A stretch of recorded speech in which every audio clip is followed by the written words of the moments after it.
HCAM programming is supported by our viewers, thank you, and by Phipps Insurance Agency, representing companies such as MapFree Insurance. Their family-owned independent agency is deeply rooted in the communities they serve and offer time-tested insurance products to fit individual needs. Since 1950, Phipps Insurance specializes in home, auto, business, condo, and renters insurance.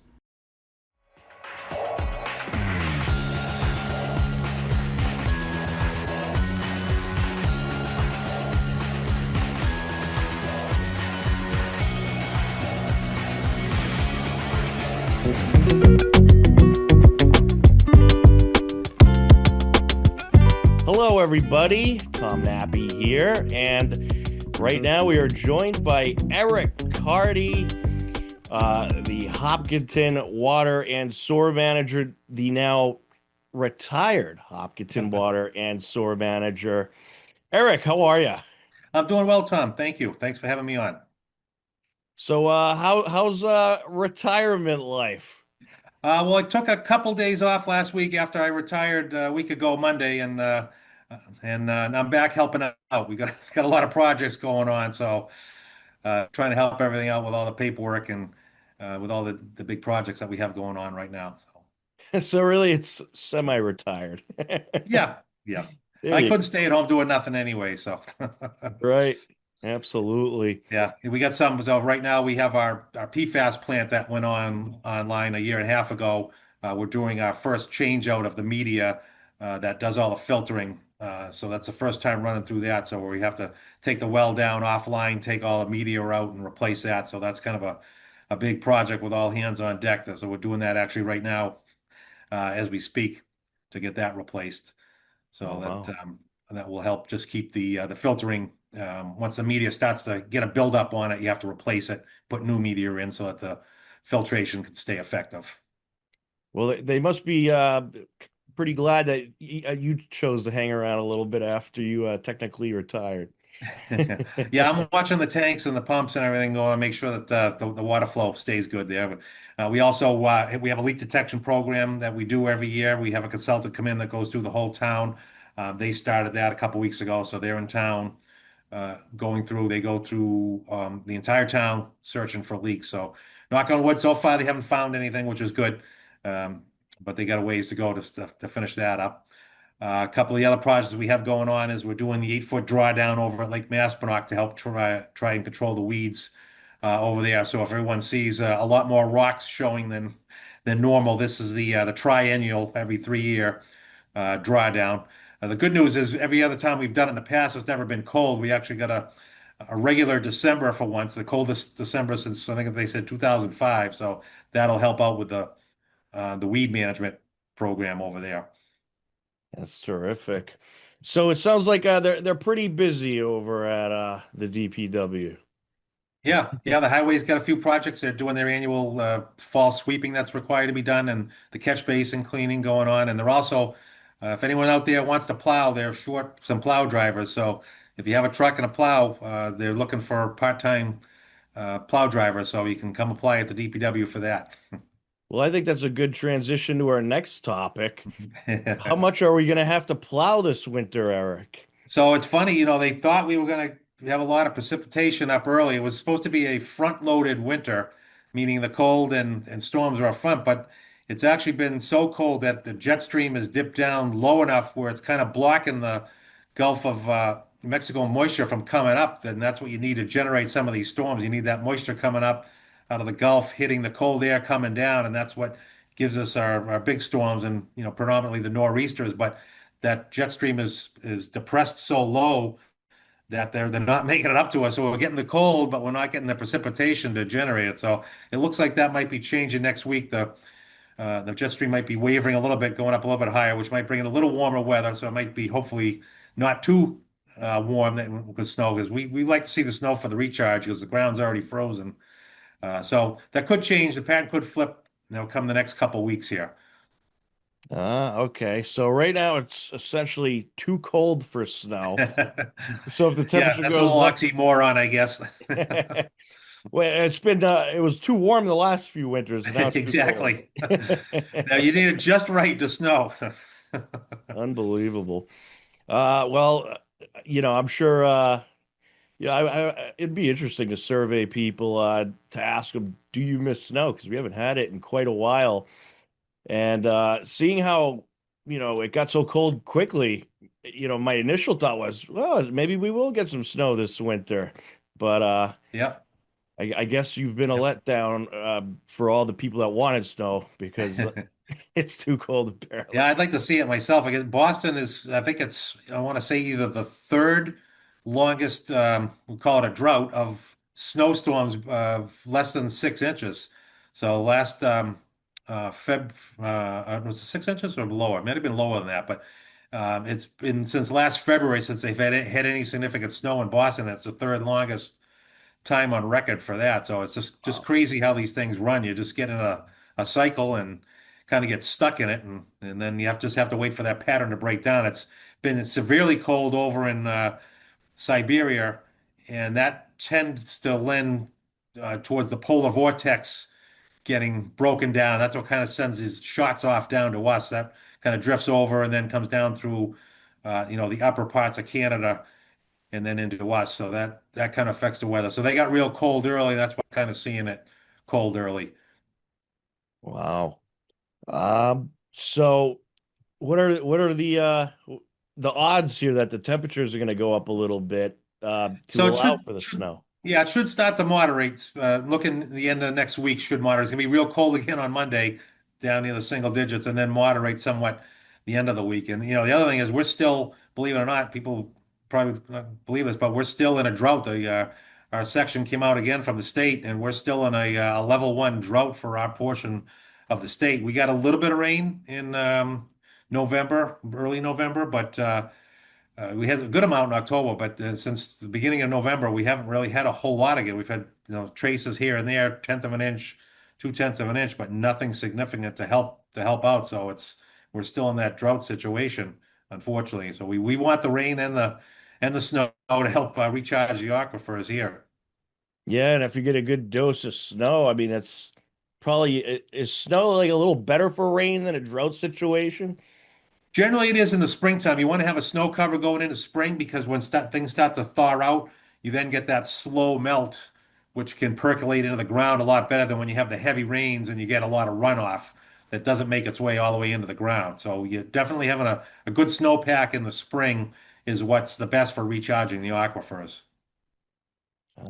So I guess it's kind of a wait and see kind of situation. So do you have any type of prediction on how much snow we'll see this winter, or is it just too much up in the air right now to be Yeah, able well, to? I just go off of what the professionals predict, and they're saying it's supposed to be, snowier than average. So they were, average is in the 40s for our area. So they were, we're predicting above average. So well, we still got plenty of time for that to happen. We're still early. We haven't even hit official winter, December 21st yet. So Right. we got some time. So we'll see who's right. I guess we will. Absolutely. Well, certainly cold out there, and hopefully it won't stay as cold as this for too long. And start giving you guys trouble with frozen pipes and whatnot. Yeah. But Yeah, we don't like that part. We like the skating. So, we haven't, last year was the first time I was able to skate on our lake multiple days in like 6 or 7 years. So it was nice having a normal winter last year. We didn't get a lot of snow last year, but it was cold in the latter part, which made for some good skating. wow. Now I'm not really a skater, so I'm kind of curious. How are you able to determine that? Okay, this lake's frozen enough. I could go out there and skate. So my father always told me, do not go out on that ice unless you check it for thickness. So funny, I actually went out yesterday and checked it, thinking we had a really cold stretch, and I was thinking it was going to be 2 to 3 inches thick, but it wasn't. It was only about an inch thick when I put a hole through it. And I think that has to do to the drawdown we're doing on Maspinock. The water is flowing at a pretty good rate to get the drawdown there. So it's a little bit behind schedule, but you got to have at least 3+ inches in order for it to be safe to go out there just walking or ice fishing, and we're not there yet. So don't go out on the ice yet if anyone's watching this. It's not thick enough, at least Yeah, on Maspinock yet. absolutely. All right, Eric. Well, Thank you for all you've done for the Hopkinton community and all you continue to do as you Can't get continue rid of me to yet. help them out. And um, any plans for trips or anything coming up? I well, actually just got back from Florida. I went to see my sister, my wife and I, about a month or so ago, and we had the pleasure of getting off the plane to the coldest weather in 100 years down in Florida. It was 38 degrees when we Wow. got off the plane. I mean, thankfully we weren't planning to go to the beach. We were there to see my sister and her family, but it was the coldest it had been in 100 years down there. The wind was blowing, unbelievable wind chill, and sand was blowing like a desert storm. So we got greeted to that. But it was a great trip to go see family. And other than that, we might have some trips going in the spring. So you're one of those guys that brings the weather with you as well. Yeah, yeah. I like the cold, so I don't like to go away to the warm weather. I like the snow, not necessarily the cold, but the snow and skating. So we'll plan some trips in the spring. All right, absolutely. Oh, and I got to ask, there's a new water and sewer manager in town. Could you tell us about who the new water and sewer manager is and your experiences working with him? And did you have to train him as well? Oh, no, so Jed Feniff is the new water sewer manager. He's been with the department for over 12 years. Absolute, great person to be on board. He was the assistant water and sewer manager for the past year and a half. So Jed, is got the department, was left in his great hands. So yeah, he's very knowledgeable. He, knows everything about our wells, runs the wells and the system. So the town's in very good hands with Jed. He has a lot of knowledge coming in. He had a great background in multiple areas, so it was very good that we didn't have to basically start somebody from scratch. And he knows the town, which is the best part. You can have somebody that's been in the industry come into your town and be a manager, but they don't necessarily know your system because every system is unique and has its own uh, quirks, if that's what you want to call them. So you have to know those. So Jed's very well versed on how our system runs and what it needs to run. So the town's in very good hands, and they're out now looking to hire a person for his position. So hopefully they get that in place, and then the town will have a full complement to get up because there is so much going on between everything that we have to do with our wells and trying to get the system um, connected with the MWRA to bring everything back up to get the water quality back to where it needs to be in our volumes. All right, well, that's terrific, and I'm sure they're real happy to have you helping out as well with that. And I know the Hopkinton community is certainly very happy to have you helping out now and for all your services throughout the years. But we'll look forward to continue to do these weather segments, and maybe we'll get you out there Absolutely. for some Hiller hockey. Yeah, yeah. We'll see if we can sneak some dates in there to do some broadcasting with you. All right, more HCAM news coming up.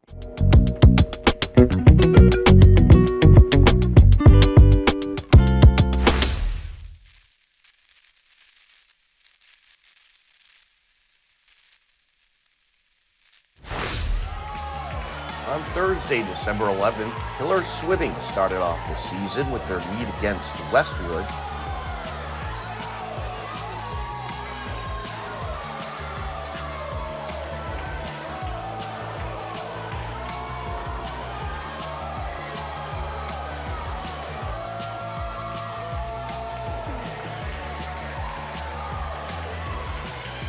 The Westwood boys edged out the Hillers for a 98-70 win.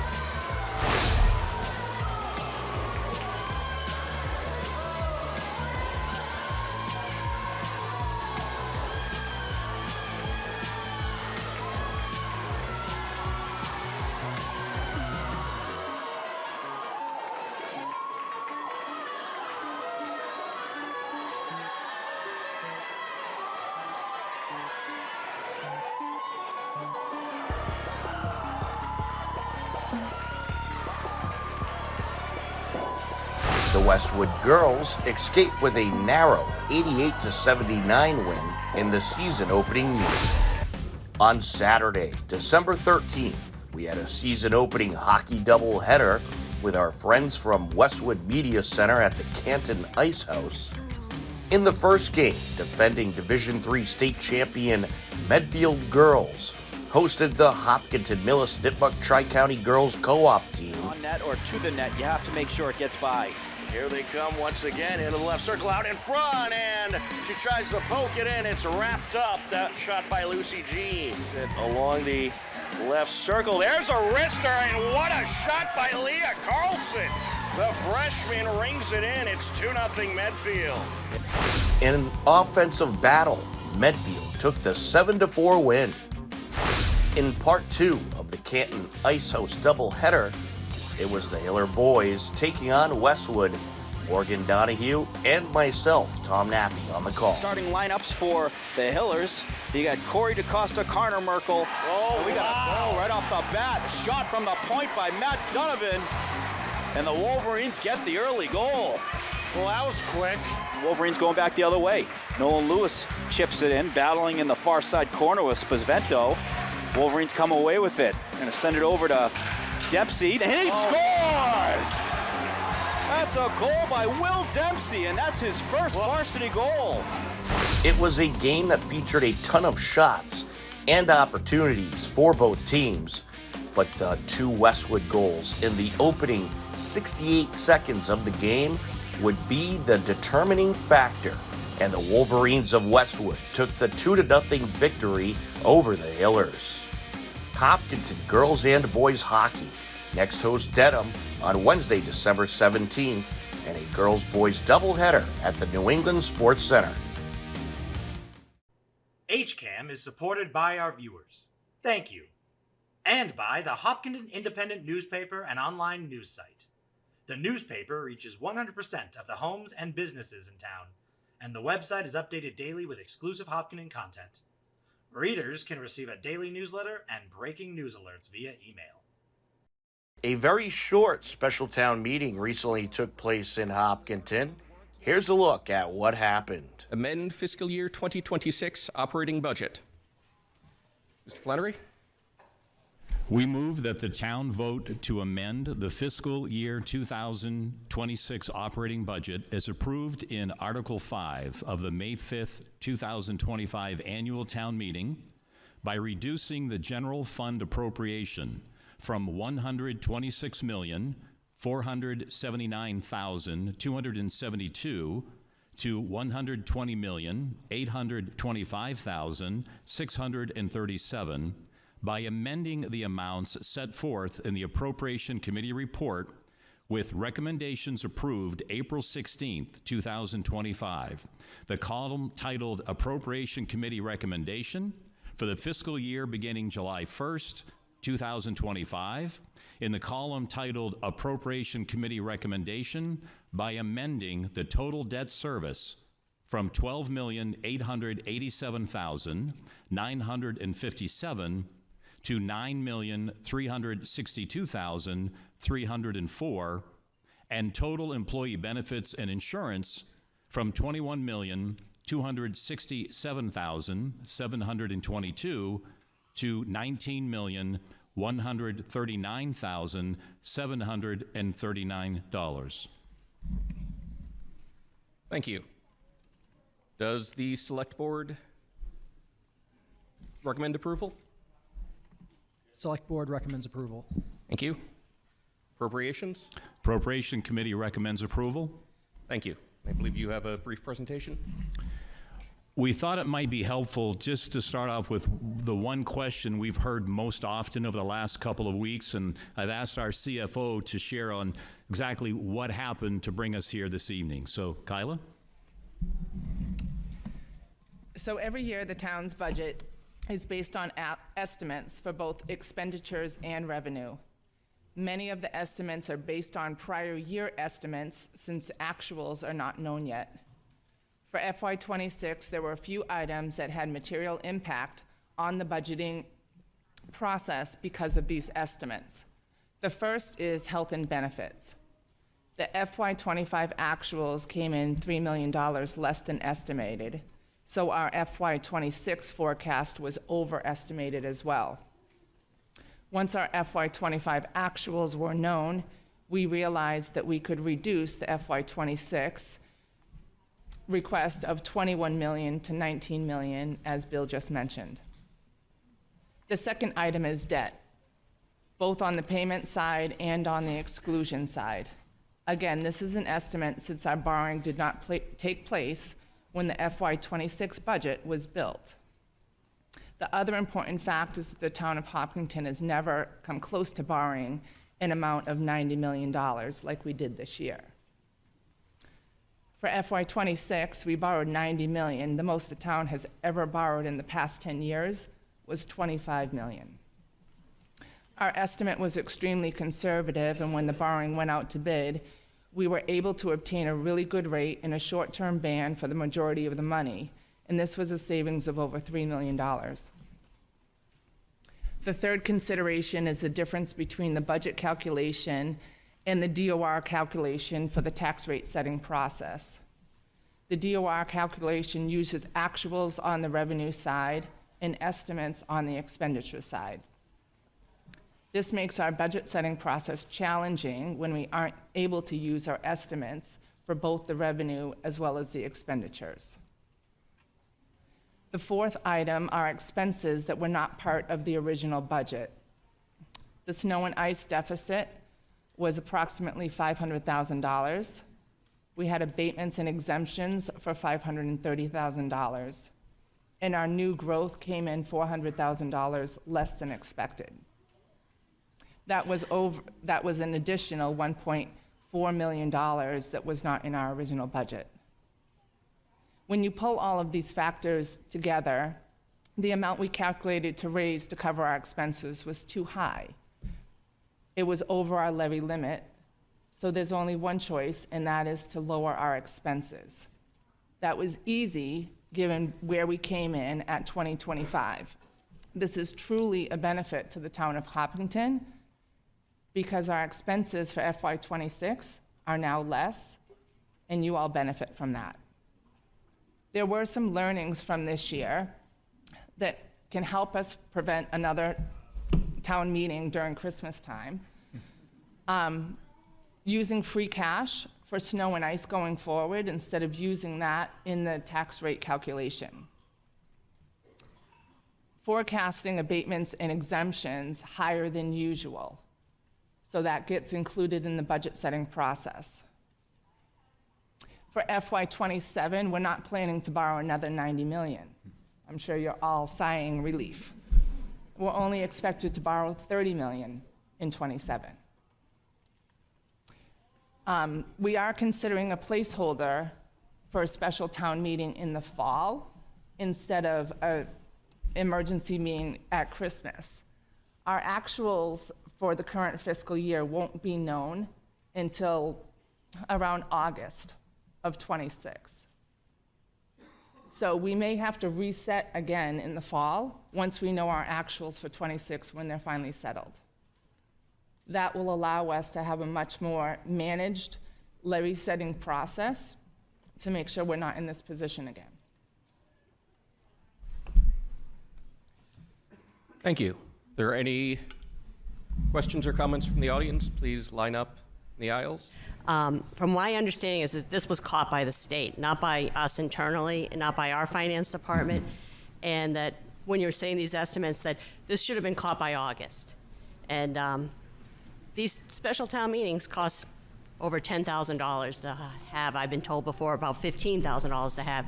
That what is in place that we won't have this happen again? And if we've earmarked a special town meeting for next fall, are we saying that that's for an override then?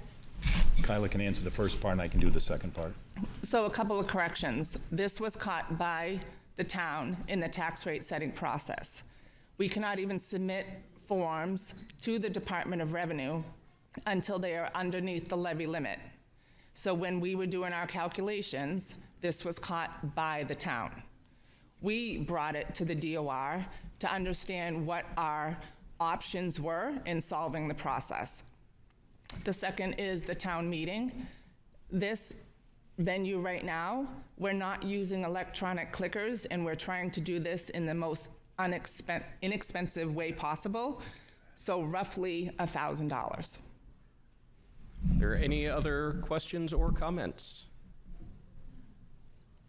Seeing none. All those in favor, please say aye. Aye. Any opposed? The motion carries unanimously. Hopkinton Hiller Winter Sports is in action, and HCAM has a full slate of games coming up, including on Friday, December 19th, we'll have Hiller varsity girls basketball as they take on Holliston, and then on Saturday, December 20th, a hockey doubleheader. Girls hockey hosts Westwood at 2 p.m., followed by boys hockey versus King Philip at 4 p.m. to see where we will be for Hiller Athletics action. You can check out our website, hcam.tv, or stay tuned to our social media pages. Upcoming happenings in town you should know about. Do you need help paying property taxes? You can apply to the Hopkinton Tax Relief Fund. You need to apply by February 20th. For more information, you can check out the town website at hopkintonma.gov or our website at hcam.tv. On Sunday, December 21st, over at the Hopkinton YMCA, they'll be participating in a worldwide meditation event. To see more information, you could scan the barcode on your screen or check out our website, hcam.tv. Upcoming town government meetings include on Thursday, December 18th, the Select Board will have a joint meeting with School Committee and the Appropriation Committee. It'll be live on HCAM at 7 p.m. To view all upcoming town government meetings, head over to hcam.tv/gov, or for more information, you can check out the town website at hopkintonma.gov.